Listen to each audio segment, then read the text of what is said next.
chair. Ronnie should have texts from Eric talking about getting high as well. Eric told Ronnie he keeps them in an allergy pill bottle in his work truck, so I wouldn't find them.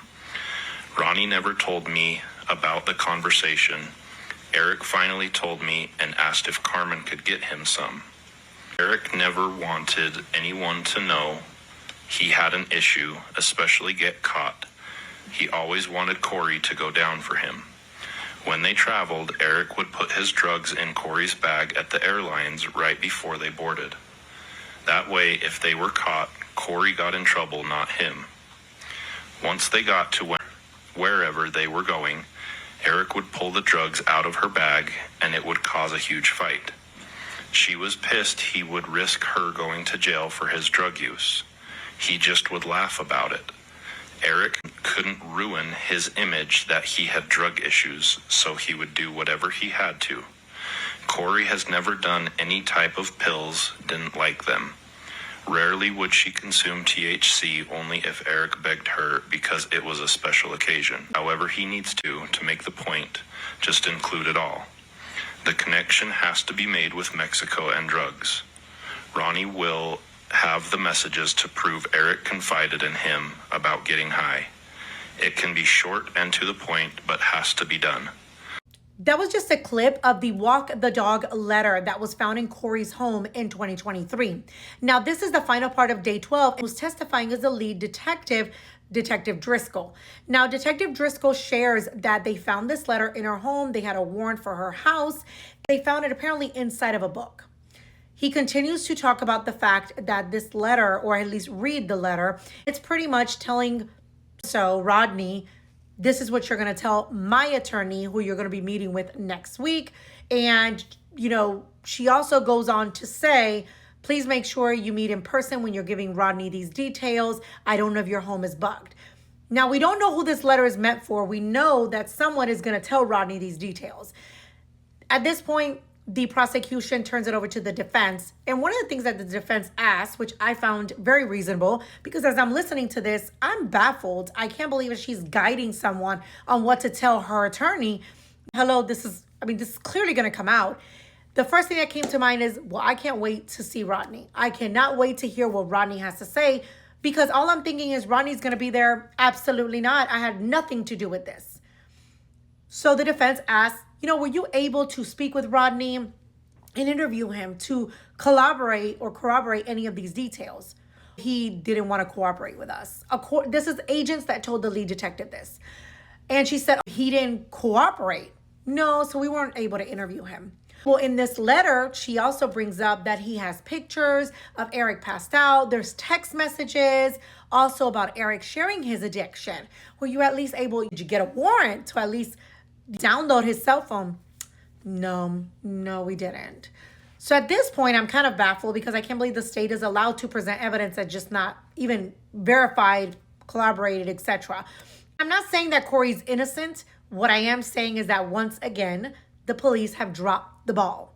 There was ways to confirm all of these details. Was she making this person or telling this person lie for me, or was this in fact true? Which in my opinion makes the state, or at least the detectives, they didn't want there to be any other reason why Eric passed other than Kouri getting blamed for it.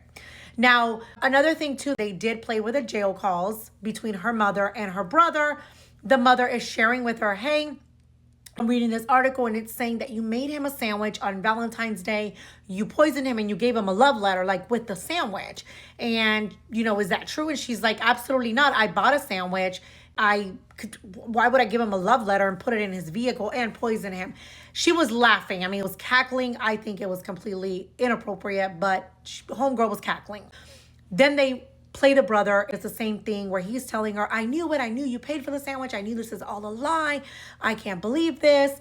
I don't know the reason they played the jail cell calls, because of the fact that I didn't get anything out of it other than she was completely inappropriate, cackling, but she didn't tell us anything that we had not heard before. And usually when I listen to jail phone calls, it's like, damn, I can't believe you forgot that they were recording. I will say her laugh was completely inappropriate. They continue talking about the fact that, of course, we know Carmen was followed. The defense just really wanted to know what additional details they collaborated, at least searched. And what's interesting is that in this letter, they bring up, in this letter, she states that he would put these meds in a allergy pill. Usually the allergy pill bottle was in the truck, but the truck was cleaned out, I believe a week later, possibly by his business partner. So they ask, again, the detective, did you find anything in the truck or whatever? Or is it true that the business partner, in fact, emptied out the truck, so there was really nothing for them to find in there? And he was like, yes. He knows, in fact, that the business partner did clean out the truck. And I mean, it's a work truck, I understand.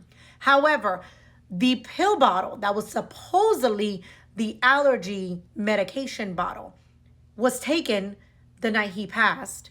No one told Kouri that. Now, who had this pill bottle this entire time was a medical examiner. The medical examiner actually stated no one asked for the pill bottle to be tested, anything like that. They did have it in their possession for a very long period of time. I don't even know if they still have it, but it was never asked to be tested at all for them to actually see if there was any residue or anything that didn't belong in that pill bottle. Could confirm what Kouri has stated in this walk the dog letter. Again, I don't think necessarily that she's innocent. We know she's a liar. That's been proven. She lies about everything.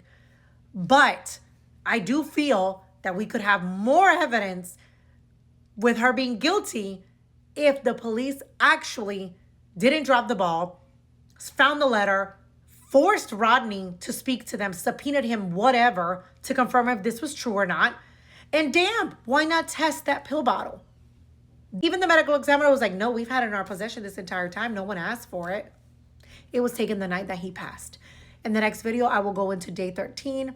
What are your thoughts on this? Again, I feel like a lot of this is circumstantial. I don't know if they're going to find her guilty because I do believe that police dropped the ball to the point that it may affect what the jurors think. Did she do it or did she not? Talk to you soon.